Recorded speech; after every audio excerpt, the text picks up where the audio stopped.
Hallo und Servus hier aus Visavona.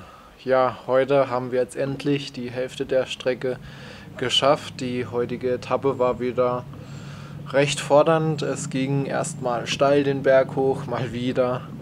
Und oben am Grat hatten wir eine tolle Aussicht.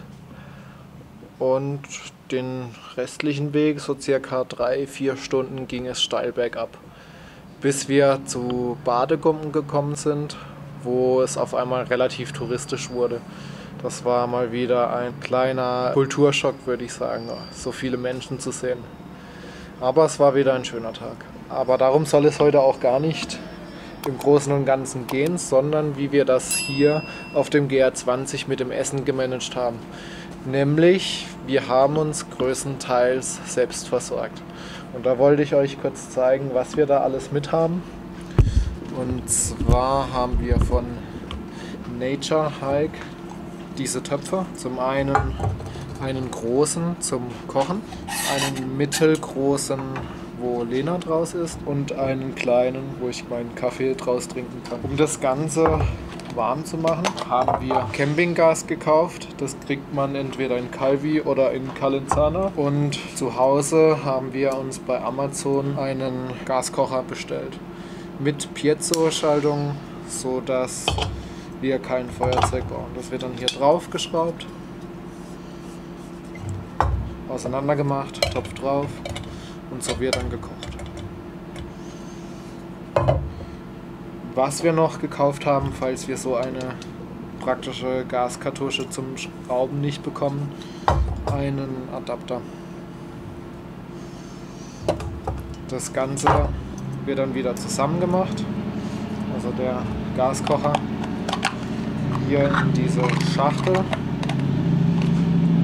Und jetzt bin ich gespannt, ob ich es gleich beim ersten Mal alles zusammenbekomme. Die Gaskartusche in den großen. Und mit dem Set von Nature Hike war noch ein Motorradfahrer, ein Lumpen zum Waschen. Dann kommt der Gaskocher eben oben drauf, der Adapter. So. Zum Essen haben wir hier noch so Gabellöffel gekauft. Kommen da auch rein.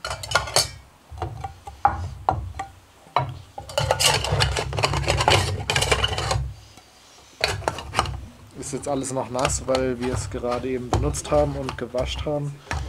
So richtig trocken machen kann man es nie.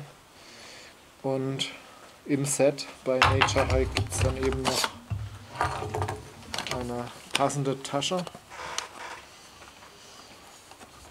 Ach ja, und was ganz wichtig ist an den Kochtöpfen, dass sie halt eben ultra leicht sind und aus Titanium.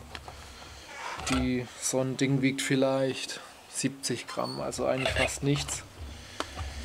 Denn beim Wandern kommt es ja vermeintlich auf jedes Gramm an, wenn man nicht gerade eine Drohne und Kamera und Akkus und so dabei hat. Ja, und dann habe ich hier eben alles drin, was wir zum Kochen brauchen. Das Essen hatten wir extra auch noch dabei, das waren so circa 12 Kilogramm, wo Lena einfach mal nachgerechnet hat, okay, ich brauche zum Beispiel 3000 Kalorien, wie viel zum Beispiel am Morgen Porridge oder Haferbrei oder Müsli brauche ich, und hat es dann in Tüten verpackt. Und da wir den GR20 auf 10 Tage ausgelegt haben, für jeden Tag eben eine Tüte, so 10 Stück auf 12 Kilogramm. Und so konnten wir uns erstmal selbst versorgen. Allerdings haben wir dann oft auch jetzt etwas kaufen müssen, auch jetzt heute in Visavona, wo es einen Lebensmittelladen gibt und wir mit Karte zahlen können.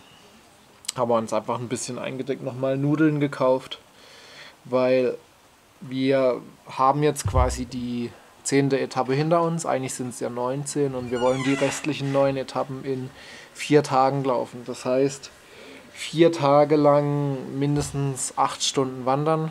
Es ist machbar, wird aber richtig heftig.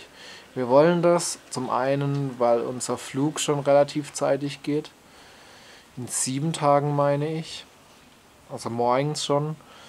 Und uns demnächst jetzt auch das Bargeld ausgeht.